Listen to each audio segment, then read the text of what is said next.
அல்லாஹ் சொல்கிறான், வணக்கத்துக்குரிய இறைவன் அவனை தவிர வேறு யாரும் இல்லை. இது கலிமா. எது? ஆட்சி அதிகாரம் கலிமா. அல்லாஹ் சொல்கிறான். இத்தனையும் சொல்லிட்டு நேரடியாக ஆட்சியை சொல்லிட்டு அடுத்து கலிமா பேசுகிறான் டைரக்டா.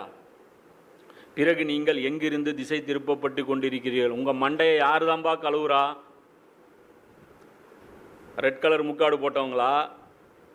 கேட்குறான். யார் தான் உங்களை மண்டை? பச்சை தலைப்பாகையா, ஒயிட்டு தலைப்பாகையா, ஜிப்பாவா, இல்லை பிளாக் தலைப்பாகையா, மிம்பரா, இல்லை இன்டலெக்சுவல்னு சொல்லிட்டு உக்காந்துட்டு இருக்காங்களே அவங்களா?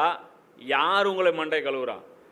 இவ்வளோ வேதத்தில் தெளிவாக பேசி வச்சுருக்கேன், எல்லாமே என்னதுங்கிறான். எனக்கு ஆட்சி இல்லாமல் வேறு யார்கிட்ட பேசிகிட்டு இருக்கீங்க அப்படிங்கிறான்.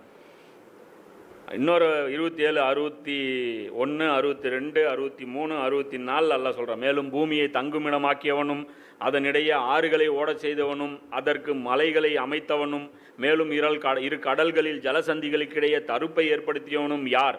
அல்லாஹ்வுடன் வேறு யாராவது கடவுள்கள் இந்த பணியில் பங்கு கொண்டு இருக்கின்றனரா? இல்லவே இல்லை. மாறாக இவர்களில் பெரும்பாலோர் அறிவற்றவர்களாக இருக்கின்றனர். இதெல்லாம் எப்படி செய்யணும்னு தெரியுமா உங்களுக்கு? வேலைன்னா என்னன்னு தெரியுமா? ஆற்றல்னா என்னன்னு தெரியுமா? நிர்வாகம்னா என்னன்னு தெரியுமா உங்களுக்கு? அல்லாஹ் கேட்குறான். துயரங்களுக்கு ஆளானவர் இறைஞ்சும் போது அவருடைய இறைஞ்சுதலை கேட்டு பதிலளிப்பவன் யார்? என் அளவுக்கு இரக்கமுள்ளவன் யாராவது இருப்பானா? ஏழையுடைய வலி உணர்ந்தவன் யாராவது இருப்பானா? அல்லாஹ் சொல்கிறான். மேலும் அவருடைய துயரத்தை களைபவன் யார்? மேலும் உங்களை பூமியில் பிரதிநிதிகளாக ஆக்குபவன் யார்? எல்லாம் நான் தானடா போட்டேன் பிச்சை உங்களுக்குங்கிறான். மேலும் உங்களை பூமியில் பிரதிநிதிகளாக ஆக்குபவன் யார்? அல்லாஹ்வுடன் வேறு எந்த ஒரு கடவுளேனும் இப்பணிகளை செய்யக்கூடியதாக உள்ளதா? நீங்கள் மிக குறைவாகவே சிந்திக்கிறீர்கள். எவ்வளோ பெரிய ஆற்றல் அல்லாஹ் சொல்கிறான். தரை மற்றும் கடலின் இருள்களில் உங்களுக்கு வழிகாட்டுபவன் யார்? அந்த வழிகாட்டுதல் யார் கொடுத்தா?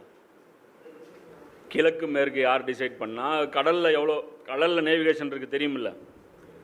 கடலில் பகல்லையும் இருக்குது நேவிகேஷனு, நமக்கு தெரியாது. நம்ம ஜிபிஎஸ் வச்சுட்டு போவோம். கடலில் பகல்லையும் டைரக்ஷன்ஸ் இருக்குது, அதை வச்சு அவங்க ஃபாலோ பண்ணிட்டு போவாங்க. அல்லாஹ் சொல்கிறான். அந்த வழிகாட்டுதல் என்னதுன்னா, அப்போ இது